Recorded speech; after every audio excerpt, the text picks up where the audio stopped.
kader-kader posyandu, mungkin ada juga tenaga kesehatan, di mana istilah stunting ini saat ini akhir-akhir ini sangat digencarkan oleh pemerintah agar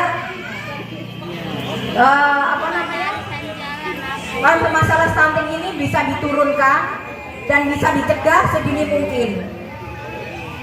Apa itu stunting? Stunting itu, saya ulangi ya Bu ya, mungkin dari beberapa panjenengan sudah ada yang tahu apa itu stunting. Stunting adalah suatu kondisi yang bisa disamakan dengan suatu penyakit di mana anak-anak terdapat kegagalan tumbuh kembang. Artinya kegagalan tumbuh kembang ini bisa beberapa versi. Yang versi pertama, gagal tumbuh kembang ini adalah kurangnya pertumbuhan atau kenormalan dari fisik suatu anak dibandingkan dengan anak-anak seusianya.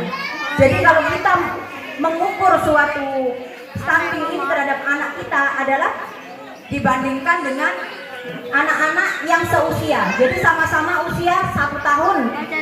Yang satu si anak A dia sudah bisa merangkak atau bahkan sudah ada yang belajar berdiri. Tapi di anak yang B itu masih hanya bisa guling-guling di kasur. Berarti itu sudah bisa kita lihat di usia dini bahwa anak B adalah anak yang menderita stunting. Itu tolak ukur pertama. Tolak ukur kedua adalah nanti pada saat usia sekolah. Di usia sekolah anak-anak si A umur sama-sama umur 6 tahun 7 tahun, si B juga anak umur 6 tahun 7 tahun. Tapi si anak A dia sudah bisa membaca, menulis, menggambar, mewarnai dan bisa memenuhi kriteria-kriteria sebagai anak didik di usia tersebut. Sedangkan si anak B dia hanya bisa menulis tapi tidak bisa membaca, tidak bisa mewarnai, tidak bisa menangkap sesuatu dengan normal. Artinya itu juga bisa terjadi stunting. Kriteria ketiga adalah pada saat dewasa. Pada saat anak dewasa atau dewasa itu bisa diukur dengan usia di atas 12 tahun. Anak-anak di atas 12 tahun itu bisa berpikir secara logis.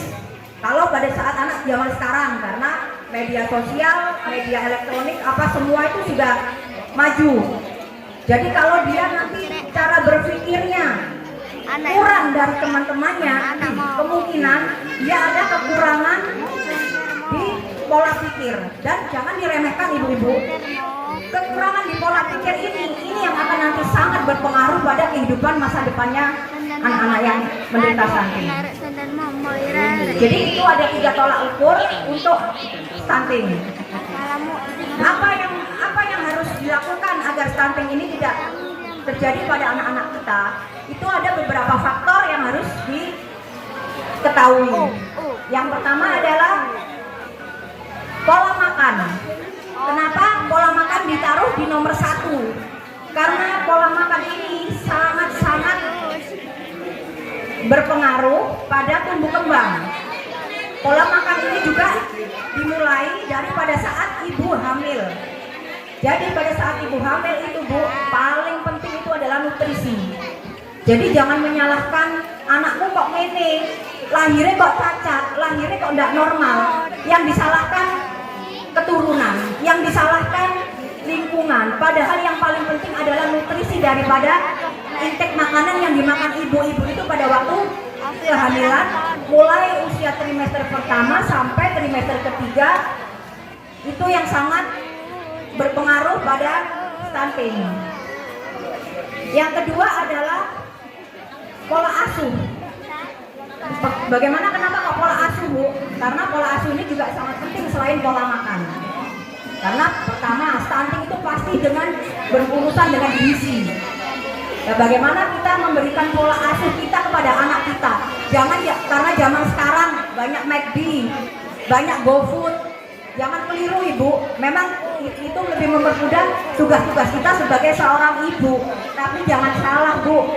Makan makanan yang seperti itu hampir sangat-sangat tidak bagus untuk kesehatan anak-anak kita. Karena pertama, jelas bahan-bahan makanan yang dijual yang untuk GoFood dan lain-lain itu semua berbahan pengawet. Saya tidak akan menjelaskan masalah hal itu karena itu di luar kapasitas saya. Yang penting itu yang lebih sehat itu makan makanan yang dibuat sendiri, ngejus sayur sendiri, ngejus buah sendiri, dan yang paling penting adalah ASI. Kenapa harus ASI? Tidak ada makanan sebaik apapun di dunia ini selain ASI. Apa Bu ASI Bu? Air, susu. Nah ya betul, sudah pintar semua. Jangan ASInya diberikan kepada bapak Bu. Yang betul ASInya itu anak-anak bukan bapak. Guyon ya Bu ya, guyon. Terus untuk itu yang pola asuh. Kemudian memberikan anak-anak makan dengan tepat waktu. Kenapa harus tepat waktu Bu? Kalau anak-anak kita sering terlambat makan, istilahnya jam makan yang seharusnya dia sarapan sebelum berangkat sekolah, tapi tidak dikasih makan, dia baru makan siang. Otomatis di sekolah dia semuanya mulai tenaga, mulai pola pikir itu semua akan menurun karena dalam keadaan perut lapar. Itu yang mempengaruhi juga kenapa anak-anak nilainya turun, cara berpikirnya tidak logis, itu karena lapar. Yang ketiga adalah pola sanitasi atau pola hidup bersih. Itu sangat penting Bu. Kenapa pola hidup bersih itu sangat penting? Kalau kita misalnya di rumah itu kehidupan kita itu artinya kebersihannya tidak dijaga, terus sanitasi juga kurang baik, artinya sanitasi di situ termasuk selokan, air bersih itu termasuk di dalamnya.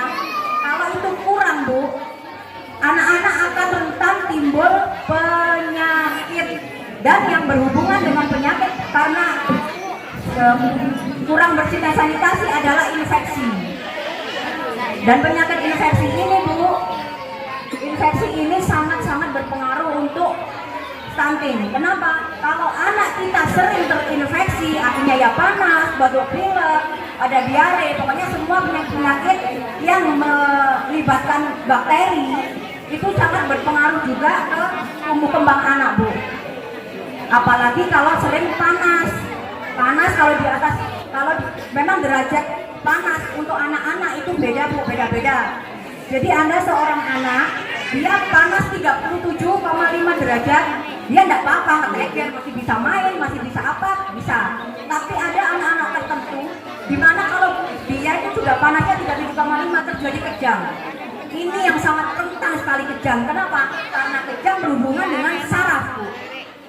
Dengan saraf itu berhubungan yang pertama dengan tumbuh kembang dan pola pikir nanti. Jangan